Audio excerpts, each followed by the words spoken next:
ખૂબ ઓછી મહેનતમાં એક સાથે આપણે 2 ફ્લેવરમાં મુરબ્બો તથા છુંડો બનાવીશું અને છુંડો એ પણ અચારના ફ્લેવરમાં બનાવીશું. તો ફ્રેન્ડ્સ, બહુ જ ઇઝી રેસીપી છે. અત્યાર સુધી કદાચ તમે આ રીતે બનાવતા ક્યારેય નહીં જોયું હોય. બિલકુલ અલગ રીતે, બેઝ તો એનો સેમ જ છે, પણ ફ્લેવર અલગ રીતે આપણે તમને બતાવીશું. તો અહીં મેં 2 કિલો જેટલી ટોટાપુરી કેરી લીધેલી છે. તમે રાજાપુરી પણ લઈ શકો છો. અને સરસ રીતે ધોઈ લેવાની, લૂછી લેવાની અને પછી એના છોલતા ઉતારી લેવાના. તો જુઓ, આ રીતે મેં બધાના છોલતા ઉતારી લીધેલા છે.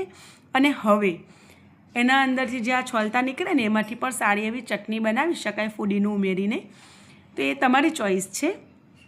હું એને ફેંકી દેવાની છું. અને આ રીતે કેરીમાંથી પહેલાં આપણે કટકા કરવાના છે. તો આજે આપણે કટકી મુરબ્બો અને કટકી છુંડો બનાવવાના છે. તો આપણે કેરીના મીડિયમ સાઇઝના લગભગ સરખા પીસ કરીશું. એવી કોશિશ કરીશું કે લગભગ સરખા પીસ થાય. અને આ સિવાય પણ ફ્રેન્ડ્સ, તમને મારી ચેનલ ઉપર કેરી છીણ પાડીને આપણે જે મુરબ્બો અને છુંડો બનાવતા હોઈએ છીએ એ રેસીપી પણ મળી જશે. ઓકે, તો આ રીતે મેં બધી જ કેરીના કટકા કરી લીધેલા છે. અને હવે એક મોટી કઢાઈ લીધેલી છે અને એમાં તેલ એડ કર્યું છે. તો રેગ્યુલર રિફાઇન ઓઇલ 2 ચમચી જેટલું એડ કર્યું છે. એમાં 5 થી 6 લવિંગ, 3 થી 4 તજના ટુકડા, 4-5 ઇલાયચી મેં થોડીક ખોલીને એડ કરેલી છે અને સાથે હિંગ એડ કરેલી છે. અને એમાં બધી કેરી એડ કરી દીધેલી છે. ઓકે, કેરીના કટકા કર્યા પછી મેં એનું વજન કર્યું ને ફ્રેન્ડ્સ, તો એનું વજન લગભગ 1 કિલોને 700 ગ્રામ જેટલું થયું. તો આપણે એ વજન પ્રમાણે જ આપણે ખાંડ પણ લઈશું. એમાં મેં મીઠું એડ કર્યું છે, હળદર એડ કરેલી છે. એકદમ સારી રીતે મિક્સ કરી લઈશું.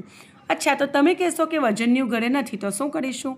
તો ફ્રેન્ડ્સ, જેટલી તમે કેરી લો ને એ કેરી કરતાં 50 ગ્રામ વધારે ખાંડ લઈ લેવાની.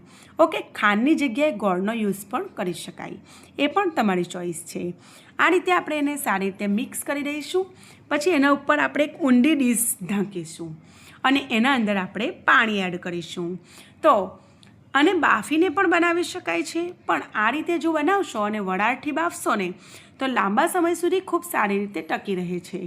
તો જુઓ, આ રીતે મેં ઉપર પાણી એડ કર્યું છે અને બિલકુલ સ્લો ફ્લેમ કરી દીધેલી. અને ફક્ત એને પહેલાં 5 મિનિટ બફાવા દીધું, પછી ખોલીને એક વખતે મિક્સ કરી દીધું, પછી બીજી 12 મિનિટ જેવું બફાવા દીધું. કારણ કે 2 કિલો કેરી લીધેલી છે, ક્વોન્ટિટી વધારે હોય એટલે બફાતા થોડીક વાર લાગે.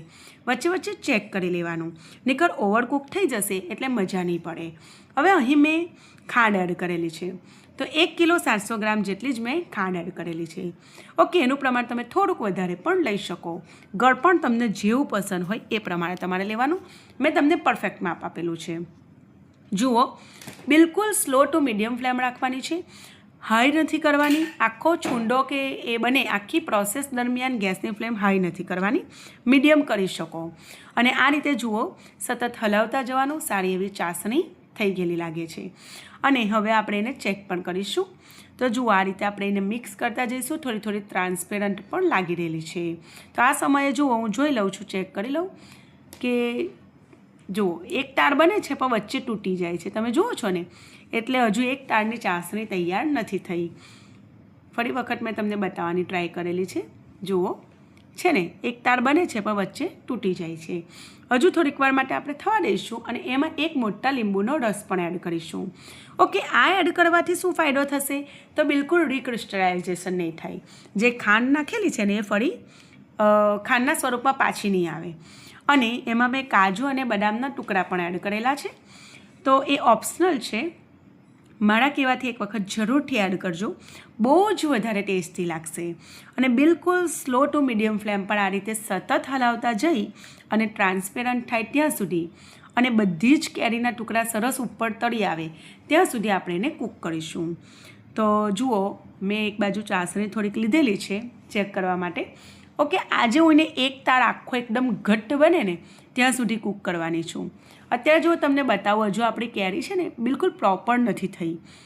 અને ચાસણી પણ જુઓ, આ રીતે જુઓ, ટાળ પ્રોપર હજુ બનતો નથી.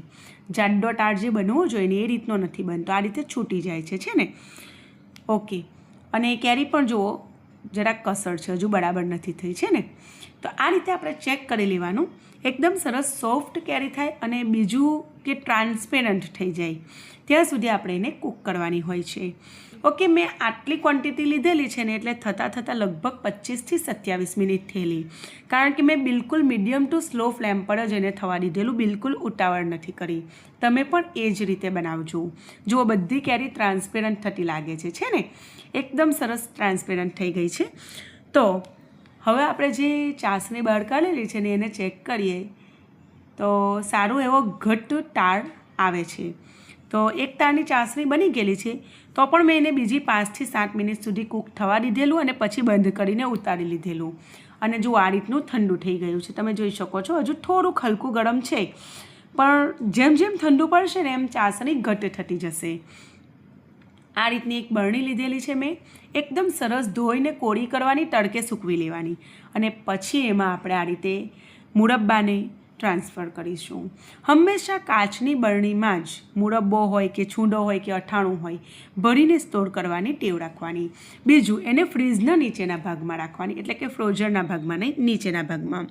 તો 1 વર્ષ શું 2 વર્ષ સુધી કંઈ નહીં થાય, બહુ જ સરસ રહેશે. બહાર રાખશો ને તો અમુક સમય 6-7 મહિના જશે ને એટલે એનો ટેસ્ટમાં થોડોક ડિફરન્સ લાગે છે, પણ આ રીતે કરશો ને તો બિલકુલ એવું નહીં થાય. હવે બીજા ફ્લેવરનું બતાવું છું.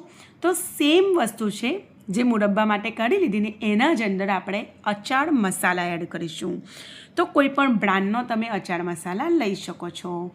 તો મેં અહીં રામદેવ એ બ્રાન્ડનો લીધેલો છે, પણ તમારી ચોઈસની કોઈ પણ લઈ શકો. ઓકે, અને અહીં જુઓ મને ટેબલ સ્પૂનથી નાખવાનું થોડુંક અઘરું પડ્યું એટલે મેં આશરે જ 2 થી 3 ટેબલ સ્પૂન અથવા તમને જેટલો એનો સ્વાદ પસંદ હોય એ પ્રમાણે એડ કરવાનું. અથવા તમારી પાસે અચાર મસાલા ના હોય અને કશ્મીરી લાલ મરચું હોય તો તમે એ નાખીને પણ બનાવી શકો, પણ એક વખત આ અચાર મસાલા નાખીને ટ્રાય કરજો, બહુ મસ્ત ટેસ્ટ આવે છે. સાથે સાથે શેકેલા જીરાનો પાવડર 1 મોટી ચમચી ભરીને એડ કરેલો છે. બધી વસ્તુને એકદમ સરસ રીતે મિક્સ કરી દઈશું અને 1 મિનિટમાં 2 ફ્લેવર બની ગયા આપણા. ઘરના પણ ખાનાર પણ ખુશ અને બનાવનાર પણ ખુશ. આટલી બધી ગરમીમાં ઓછી મહેનતમાં 2 રેસીપી તમને સાથે મળી રહેલી છે. તો જો વિડીયો ગમ્યું હોય ને તો લાઈક કરવાનું તો બિલકુલ ના ભૂલતા, અને ચેનલને સબસ્ક્રાઈબ ના કરી હોય તો કરી લેજો, એ બિલકુલ ફ્રીમાં છે. તો જુઓ ફ્રેન્ડ્સ, આ રીતની મેં બરણીઓ બધી ભરી લીધેલી છે અને હવે તમે જોઈ શકો છો. તો આ રીતે 1.5-2 જેવી બરણી મેં ટીક્ખાની બનાવેલી છે અને 1 બરણી જેટલો મેં મુરબ્બો બનાવેલો છે. મોટાભાગે નાના બાળકોને મુરબ્બો ખૂબ પસંદ આવતો હોય છે અને આપણને બંને ગમે છે. મોટા છે છતાંય મને બંને ગમે છે, બંને ફ્લેવર, પણ તીખું ફ્લેવર થોડુંક વધારે સારું લાગે છે. તો ફ્રેન્ડ્સ, તમે પણ ટ્રાય કરો. જો રેસીપી તમને ગમી હોય તો પ્લીઝ લાઇક કરવાનું અને સબસ્ક્રાઈબ કરવામાં બિલકુલ કંજૂસાઈ ના કરતા, એ બિલકુલ ફ્રીમાં છે. અને મને પ્રોત્સાહન આપતા રહેજો. ફરી મળીશું એક નવી રેસીપી સાથે. ત્યાં સુધી આવજો, ટેક કેર, બાય બાય.